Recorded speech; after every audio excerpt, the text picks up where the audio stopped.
Oftentimes, I think women forget to cultivate their garden within. What are you planting in your garden that grows? You have a variety of different seeds of thoughts.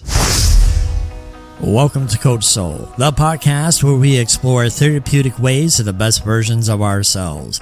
I'm your host, Steve Hudgins. I'm a licensed professional counselor dedicated to helping you navigate life's challenges. In each uplifting episode, we'll discuss mental health, relationships, self-care, emotional well-being, and personal growth. Join me and with my co-host, Kenya Evelyn, a therapeutic life coach, where sometimes we'll even welcome special guests to our show that share their experience and expertise. So let's embark on this transformative path together and discover a healthier and happier you. All right, welcome back to Coach Soul. Kenya, it's Mother's Day's weekend, and I'm in Lynchburg, Virginia, graduating with my doctorate's degree. Wow. What a way to celebrate Mother's Day! And so, congratulations, Steve. Thank you. You worked hard. You deserve it, Dr. Steve. I've got to get used to that. But here's the thing I want to do. Because it's Mother's Day weekend, I want to share something that's deeply personal to me. My mother and I are not in contact. There is grief in that and a longing that probably may never fully resolve, on this side of heaven. But when I think there's a choice to honor what was given, even through what I call imperfection. Mm-hmm.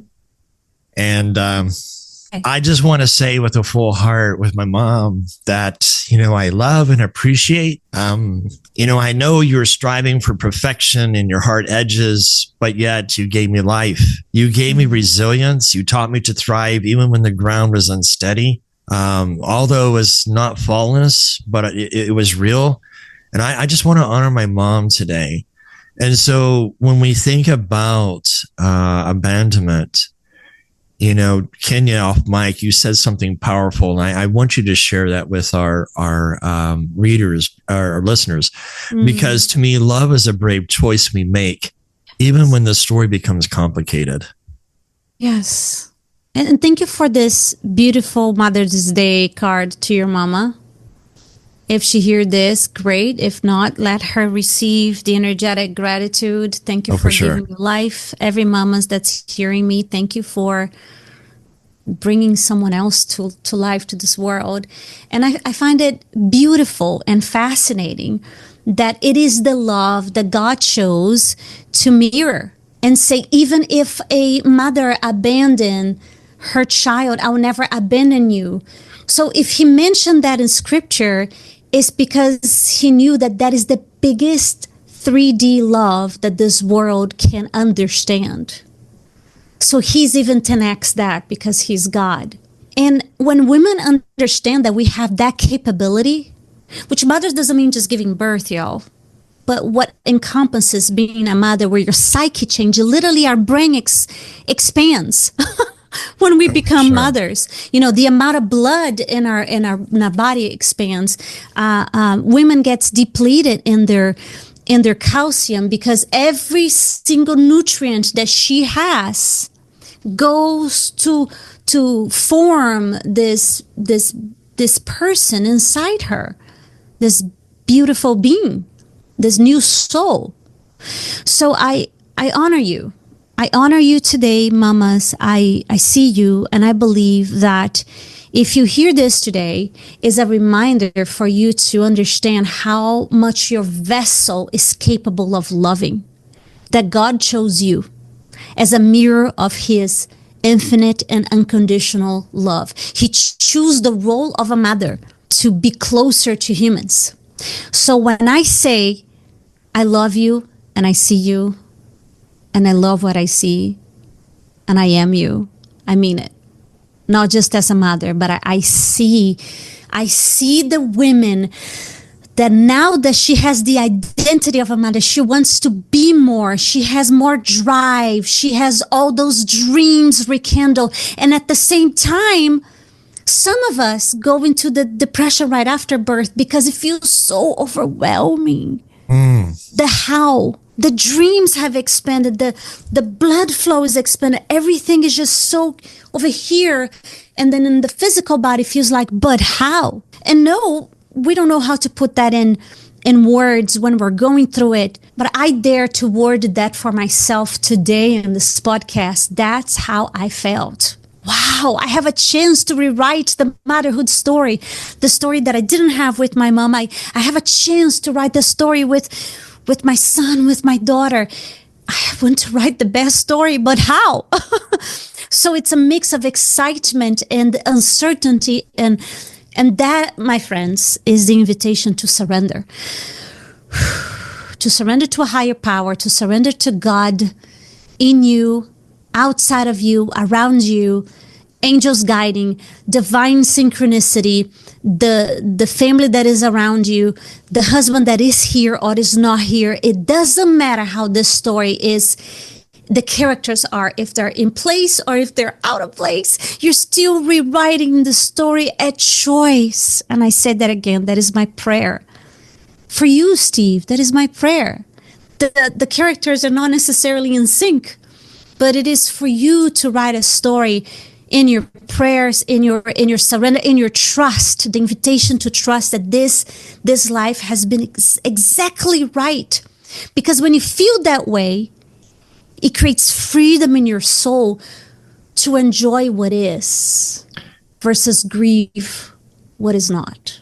That's a perfect way of looking at it, because when I look at the ups and downs, the roller coaster moments with my mom, we're human beings. And if we hold grudges, what good does that do? If we hold to resentment, it doesn't build bridges. It only keeps them down. And so for me, it's like, I'm not trying to, say my mom was the worst mom. I just look at it with compassion. That's right. She did the best that she could. And I know that's so cliche-ish, but when you think about looking at the parents, and with me being faith-based, I have to constantly remind myself, this is not my story. God has perfected this plan for me to sit here and do Coach Soul. If I didn't go through the trauma of life and the adversities, would I've ever become a therapist? Would I've ever had the resilience that my parents given to me to fight death twice? Wow. To be able to write some books, being able to help other families, meeting you and having this podcast that can inspire and encourage and uplift other people who are also hurting. It's about being able to shift the mindset from a negative of unthankfulness to being thankful to our mothers, our parents, when they strive to do what's best. And often we forget, well, they just hurt me. Okay, let's look past this. How much does it become transgenerational hurts and trauma that's been passed down? The question becomes, how can mothers break that transgenerational cycle of the perfectionism that they need to, the expansion of their identity, because now you're not just a single woman, you have now given birth. And I know some women, have chosen not to give birth, and that's okay too. Not all of us were made to be made mothers. With that being said, when I had the realization on my deathbed, when my mother didn't call me, didn't come to visit, I felt the pain of rejection. Of course. And I began to search deep. Because I have a birth defect, I wasn't perfect in my mother's eyes. And the perfectionism it just shone through. I didn't understand it growing up, but I have so much compassion and love for my mom, for the demons that she's fought within her own self. Right. What can we do to honor and love imperfect mothers when they're struggling with their own identity? What do you think? I want to acknowledge you first, because I actually don't want to know what is the birth defect. because I see you as perfect. And if you say it out loud, it will place seeds. Now I'm going to start looking for it. And the listeners will be like, what are you talking about? So no defect, just gorgeous human being creating a change in this world and choosing to be who you really are, who in your essence. Mothers get to learn that they are a beautiful human first. Mm-hmm. Yes, they are raising humans. But we get to remember that a guide, the mother as a guide, as a leader for this little soul, gets to lead herself and gets to feed herself. I remember when the kids were little, and the talk of the park, the little park in the swing is, I was in a hurry, so I just eat one of his snacks. I just do, like, literally eating leftover kids' food, and that is such a mirror of the shift of all for the kids and none for us. And I'm still working on that. I have no master, but I sure am doing the push-ups, doing the habit, being the habit, that nurturing me is nurturing them. Nurturing me is looking at my daughter, knowing that she's looking at me, and when she becomes a mom, she knows to put the oxygen mask on her first. Mothers get to remember that because they chose motherhood, they're not alone. And that is like the number 2 demystification. It's so lonely. It's so like nobody understands. There's no manual. The first kid is different than the second. When you think you got it, then somebody else comes along. It's totally different. They get to understand that they can literally, they can and they should, and they get to reach out to a community, whether it's a church community, whether it's a Facebook community, whether it is my community, whether it's a personal coach, a therapist, whoever. You get to reach out, because otherwise the talks in your head, the generational, let's talk about that next, generational talk in your head will tell you that you're not doing enough, that you're going to screw up your kids, that you don't have no time and life is overwhelming. And then once again, one of the things that I came in this earth, one of the themes that I came to eradicate, to alchemize, better word than eradicate is alchemize, is giving from a place of sacrifice. Sacrificial giving has been a curse in my lineage. I can look back and see my mom, sacrificial giving, my grandmother, sacrificial giving. And if you are religious, guess what? You are praised. You are praised from bringing from an empty cup, because it's highlighted as unselfish, as holy. And nothing could be more far from the truth. You're perpetuating the cycle of lack, which is the opposite of abundant life that Jesus died for us to have. And you're perpetuating the cycle of unworthiness. Our kids don't learn by you teaching or reading a book only. It's always living. It's always mannerisms. Have you seen how kids copy the mannerism? Like, I do this, then my daughter would go and she would copy me, or I would say, and she would, like, they literally are copying through osmosis, your inflection of voices. So the way I breathe, she copies. So I show up as, you know what, God? You know what, Source? You know what, Chi? Call it whatever you want. But you know that someone really beautiful and caring created you, and make those cells in your body light up. I am done with this DNA of lack.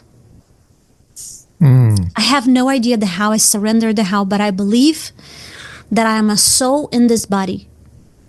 I am more than my 2 eyes can see. So show me what worthiness really looks like. Show me what unconditional love looks like. Bathe me. I am deserving. Yes, dare to say it out loud. And out of this full cup, by the way, this is my coaching 101 for every mother. When they say, oh, please help me with my children.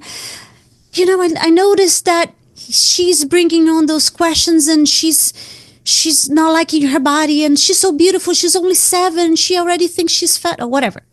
I say, well, how do you see yourself? When I think about how right? do you see Because she's yourself, copying. right?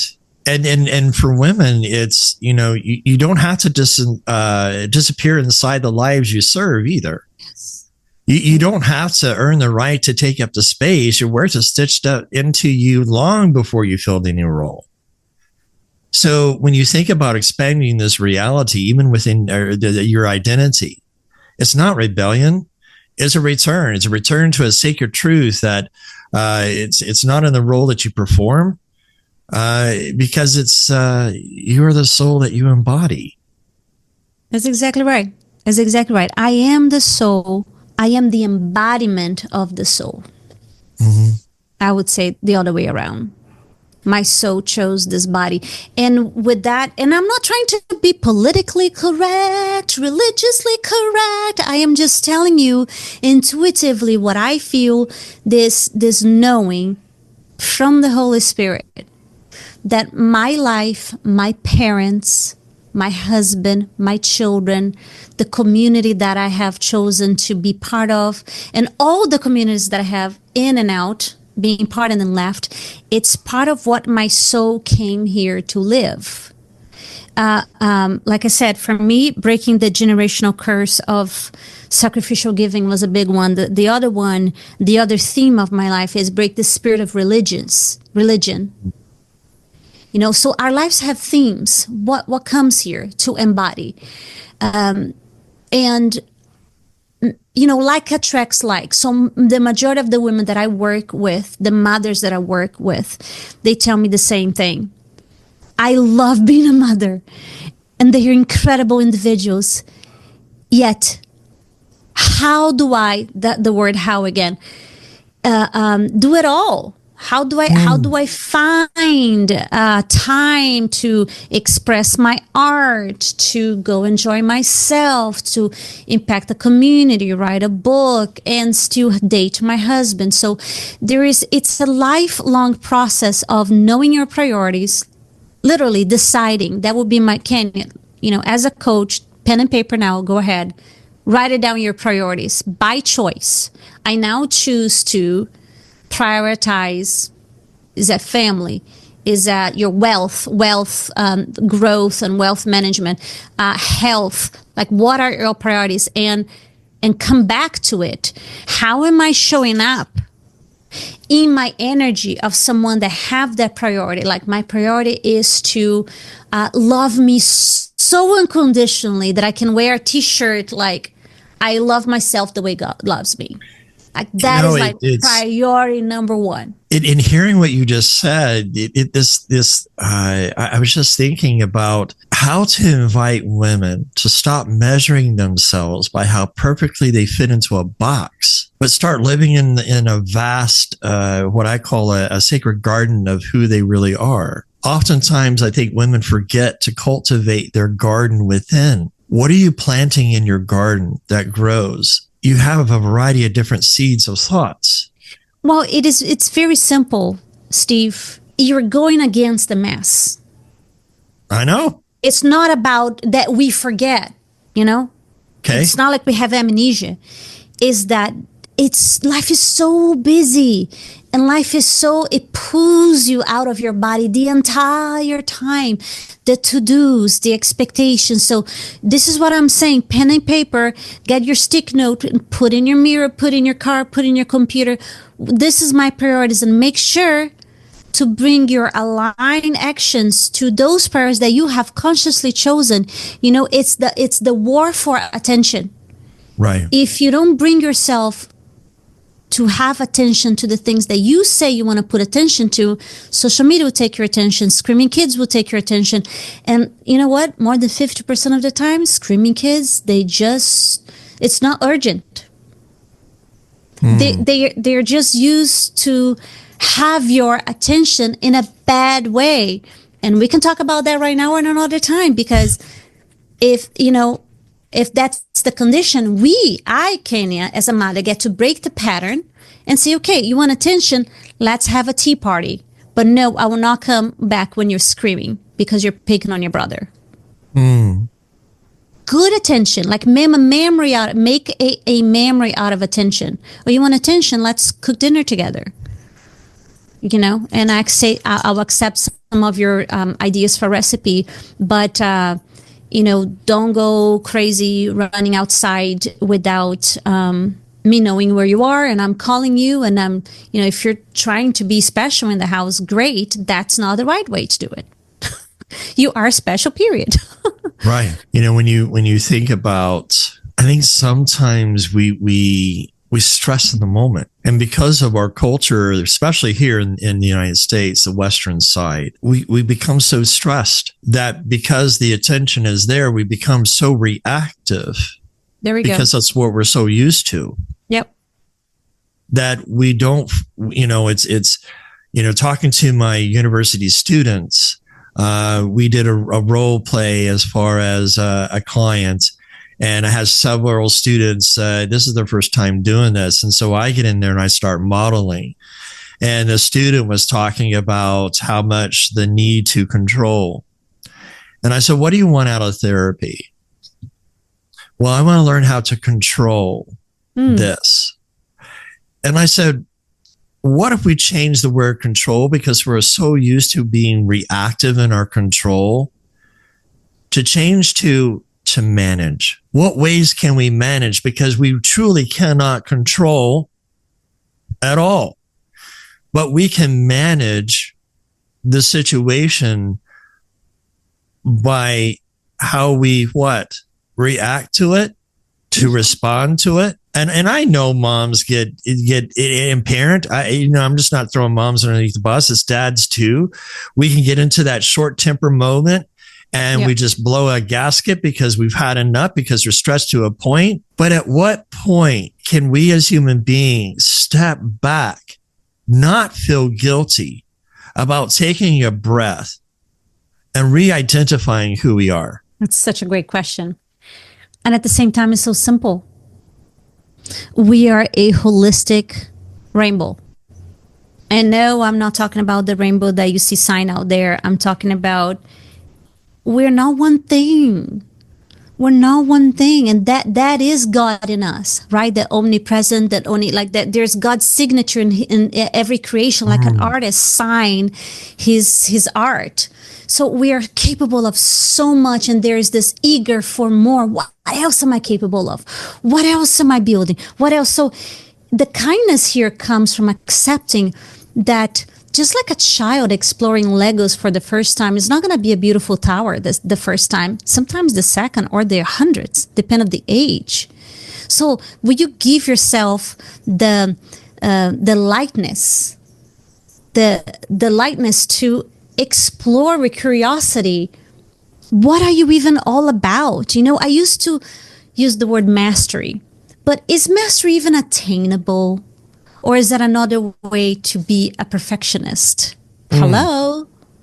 Like, mastering self, mastering the abilities. Like, okay, nothing could be more farther from the truth. I will never master me because I'm always evolving. Right. I will never master motherhood because my kids are pulling me, and this is why we're perfect for each other, because they're the greatest teacher. They're the greatest mirror. My clients, self-judgment comes. Can I be very vulnerable here? Let's take a breath. My client they know that the way I coach through vulnerability is in a way that brings my human to everything I do, to everything I say, to everything I be. And if they want a world-class expert that is always on 100% of the time, I don't know if that person exists, but some coaches might look like that on social media. They're just not posting the human moments. Right. Because being a human, part of the beauty of being a human is the following it up. In the way you fall, in the way you trip, in recognizing, I'm going to use frequency language here, recognizing the frequency versus the distortion. Okay, so I had a conversation with a family member yesterday, and I felt triggered. The inner child felt triggered. And I hang up the phone and I cried a bunch, and then I journal a bunch, because I know that if I am triggered, something is resonating. There's a resonator, which means that whatever that person told me, there's some part of me that believes that is true. And I allow myself to feel and to be there. It's like, oh, Kenya, but all those years of therapy and all those years of coaching, you still get triggered. Yeah, I'm human, man. And for as long as I'm alive, but guess what? Who gets triggers is not the 3-year-old anymore. It's the 47. So I get to visit my 3-year-old with my 47-year-old lens. Right. Knowing that I can now mother her. Hello, motherhood. I mother her and I hold her. It's like, honey, it's okay. We're in this journey together. And the beauty of you is that you carry that color. The beauty of me that I can relate to every rejection, every abandonment, every darkness. I can relate to everything firsthand, not just in a book. I've lived. And now when my kids come and say that they feel bullied, that they feel not beautiful, that they feel lonely, I hear first. I was about to say pro tip, but who knows? What the heck is pro anyway? So just my version, right? See how throughout our podcast, even my language is changing. I would say, hey, pro tip. Like, no, I actually don't see myself as a pro anymore. I'm your fellow human. I'm a guide. I lead me first, and I lead with integrity, and we're in this together. So on that note, I hear my children, and I ask permission to hug them if they're the boys. If she's a girl, she gives me the free pass for hugs anytime.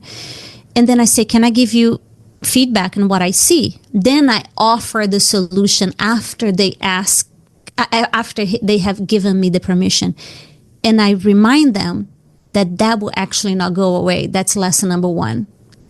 You will always be tempted to feel lonely, son, because friends will come and go your entire life. This is just the first batch of friends. The question is, how are you going to believe that?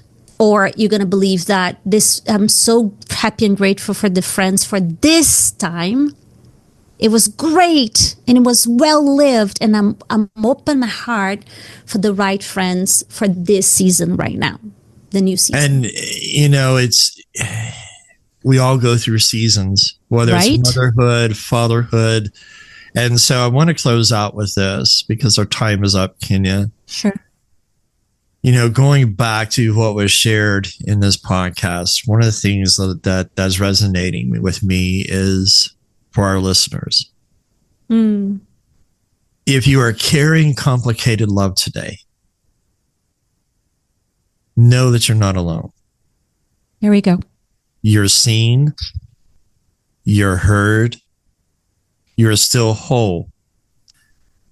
And Kenya and I, we dedicate this episode to every mother who loved imperfectly, to every child learning to love beyond the breaking. May we all find the courage to honor what was given and the grace to heal what was not. And so to all of our listeners, have a great Mother's Day and love your moms in spite of what's been done, because no one's perfect. But we can love imperfect love because God has given us perfect love through his son. So until next time, take care. I love you so much, and I'll see you next time. God bless. Thank you for tuning in to today's episode on Coach Soul. As we wrap up, we want to remind our listeners of a few key points. This podcast is for informational purposes only and does not substitute professional medical advice, diagnosis, or treatment.